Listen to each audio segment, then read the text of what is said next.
ನಮಸ್ಕಾರ ವೀಕ್ಷಕರೇ, ಸುವರ್ಣ ನ್ಯೂಸ್ ಚಾನೆಲ್ಗೆ ಲೇಟಾಗಿ ಬಂದ್ರು ಲೇಟೆಸ್ಟ್ ಜೋಕುಗಳಿಂದ ನಿಮ್ಮನ್ನ ನಕ್ಕು ನಲಿಸ್ತಾ ಇದ್ದಾರೆ ಖ್ಯಾತ ಹಾಸ್ಯ ಕಲಾವಿದ ಯಶವಂತ್ ಸರ್ ದೇಶಪಾಂಡೆ.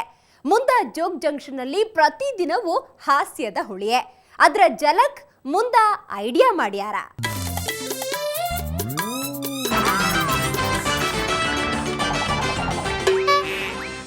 ಜೋಕ್ ಯಾರ್ದಾದ್ರೇನು ಕೇಳಿ ಆನಂದಿಸಿ ನಗೋಕೆ ಕಾಸು ಖರ್ಚು ಮಾಡಬೇಕಾ? ಅಲ್ಲಿ ಇಲ್ಲಿ ಕೇಳಿದ್ದು, ಒಂದಷ್ಟು ಓದಿದ್ದು, ಮತ್ತೆ ನಮ್ಮ ನಡುವೆ ಹುಟ್ಟುವ ಅನೇಕ ಹಾಸ್ಯ ಪ್ರಸಂಗಗಳೇ ಮುಂದ ಕಾರ್ಯಕ್ರಮಕ್ಕೆ ಪ್ರೇರಣೆ. ಒಬ್ಬ ಸ್ಟೇಷನ್ ಮಾಸ್ತರ್ ಹತ್ರ ಒಬ್ಬ ಪ್ಯಾಸೆಂಜರ್ ಬಂದು ಕೇಳ್ದ, ಸರ್ ಈ ಎಕ್ಸ್ಪ್ರೆಸ್ ಟ್ರೈನ್ ಎಷ್ಟೊತ್ತಿಗೆ ಅದ ರೀ?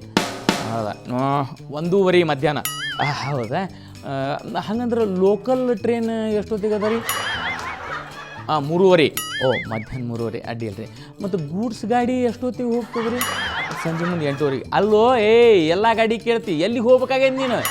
ಸರಿ, ಎಲ್ಲಿಲ್ರಿ, ಈ ರೈಲ್ ಹಳಿ ದಾಟಿ ಆ ಕಡೆ ಹೋಗ್ಬೇಕಾಗಿತ್ತು, ಅದಕ್ಕೆ ಕೇಳಿದೆ. ನೋಡ್ರಿ, ಹಳ್ಳಿ ಒಳಗೆ ಈಗೂ ನಾವು ನಾಟಕಗಳನ್ನು ಆಡೋದು ನೋಡೋದು ಈ ಪ್ರಥಾ ಇದ್ದದ.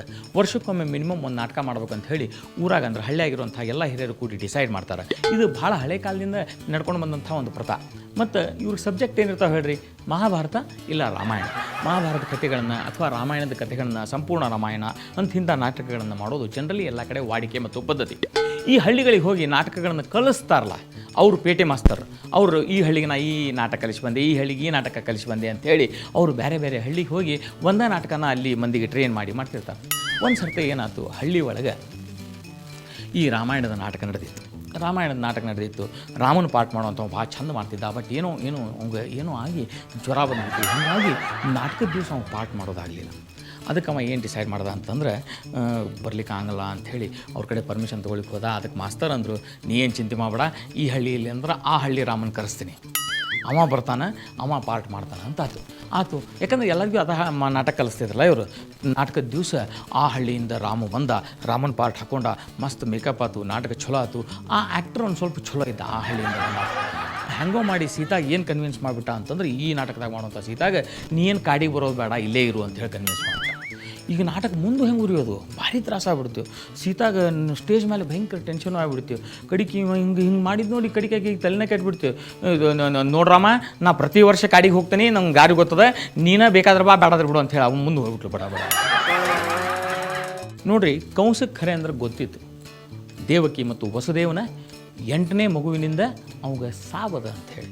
ಹಂಗೆ ಗೊತ್ತಿದ್ರು ಕಂಸಂದ ತಪ್ಪಲ್ಲ, ಆ ವಸುದೇವ ದೇವಕಿನ ಒಂದ ಜೈಲ್ನಾಗ ಇಟ್ಟದ್ದು. ಮೊದಲೇ ಸರ್ತೆ ತನ್ನ ಹುಡುಗಿ ಕಡೆ ಹೋದಂತೆ TVS ಮೇಲೆ ಹೋದಾಗ ಆಕೆ ಹಾಯ್ ಅಂದಂತ. ಆಮೇಲೆ ಪಲ್ಸರ್ನಾಗ ಹೋದಂತೆ ಹಲೋ ಅಂದಂತ. ಆಮೇಲೆ ಒಂದು ಕಾರ್ನಾಗ ಹೋದಾಗ ಹಾಯ್ ಡಾರ್ಲಿಂಗ್ ಅಂದಂತ. ಆಮೇಲೆ ಇವ ಹೇಳಿದಂತೆ, ಇವೆಲ್ಲ ಬಾಡಿಗೆವು. ಹೌದಾ ಅಣ್ಣ ಅಂದಕ್ಕ.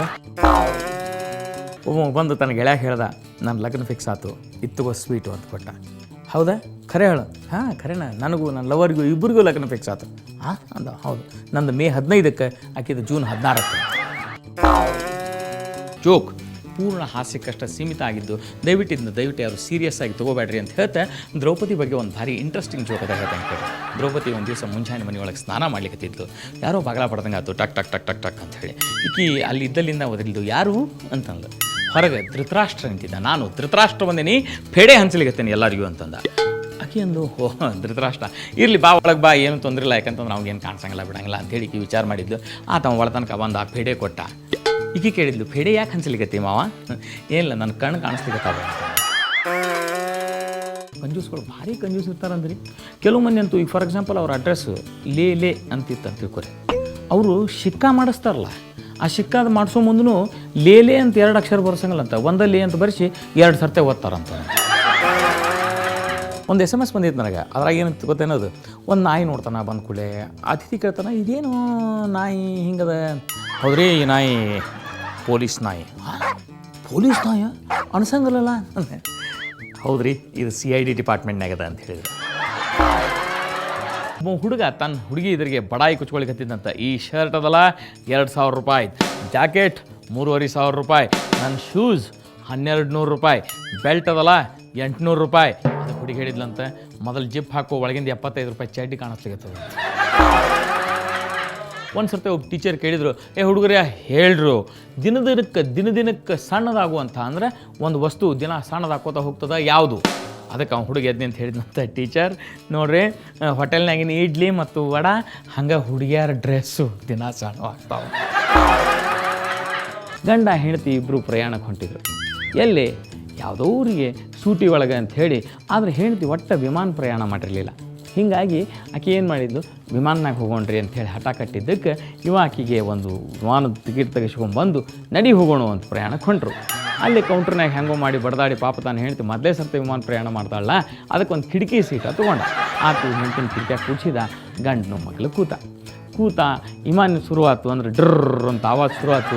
ಈಕೆ ಹೆಂಡ್ತಿ ತಿಳಿದು ವಿಮಾನ ಹಾರ್ಲಿಕ್ಕತ್ತದ. ಯಾಕಂದ್ರೆ ಪಾಪ ಮೊದಲೇ ಸರ್ತೆ ಅಜ್ಞಾನದಿಂದನೂ ಹಾಸ್ಯ ಉತ್ಪತ್ತಿ ಆಗ್ತದೆ ಅನ್ನೋದಕ್ಕೆ ಇದೊಂದು ಚಂದ ಉದಾಹರಣೆ ರೀ. ಆಕೆ ಮೊದಲೇ ಸರ್ತೆ ಹೊಂಟಿಲ್ಲಲ್ಲ, ಹಿಂಗಾಗಿ ನೋಡಿದ್ದು ಸಾವಕಾಶ ಕಿಟಕಿಯಿಂದ ಕೆಳಗೆ ಇರ್ವಿ ಸಾಲು ಹೊಂಟಿತ್ತಂದು. ಈಕೆ ಅಂದು, ನೋಡ್ರಿ ವಿಮಾನ ಎಷ್ಟು ಮೇಲೆ ಹಾರ್ಲಿಕ್ಕತ್ತದ, ಕೆಳಗೆ ಮಂದಿಯೆಲ್ಲ ಇರ್ವಿ ಹೆಂಗೆ ಕಾಣಿಸ್ಲಿಕ್ಕತ್ತಾರ ನನಗೆ ಅಂತ. ಅದಕ್ಕೆ ಇವ ಹೇಳ್ದ, ಸುಮ್ಮನಿರು ವಿಮಾನ ಇನ್ನೂ ಮೇಲೆ ಹಾರೇ ಇಲ್ಲ, ಅದು ಖರೆ ಅಂದ್ರೆ ಇರ್ವಿ ಸಾಲ ಅದ. ಉತ್ತರ ಕರ್ನಾಟಕ ಭಾಷೆಯಲ್ಲಿ ಜೋಕ್ಗಳನ್ನ ಹೇಳಿ ಪ್ರತಿದಿನ ನಿಮ್ಮನ್ನ ನಕ್ಕು ನಲಿಸ್ತಾ ಇದ್ದಾರೆ ಹಾಸ್ಯ ಚಕ್ರವರ್ತಿ, ಗುರು ಸಂಸ್ಥೆ ನಾಟಕ ಕಂಪನಿ ಮುಖ್ಯಸ್ಥ ಯಶವಂತ ಸರ್ ದೇಶಪಾಂಡೆ. ಕಳೆದ ವರ್ಷ ಅವರು ಹೇಳಿದ್ದ ಮತ್ತಷ್ಟು ಜೋಕುಗಳನ್ನ ಕೇಳೋಣ. ಆದರೆ ಅದಕ್ಕೂ ಮುಂಚೆ ಒಂದು ಪುಟ್ಟ ವಿರಾಮ.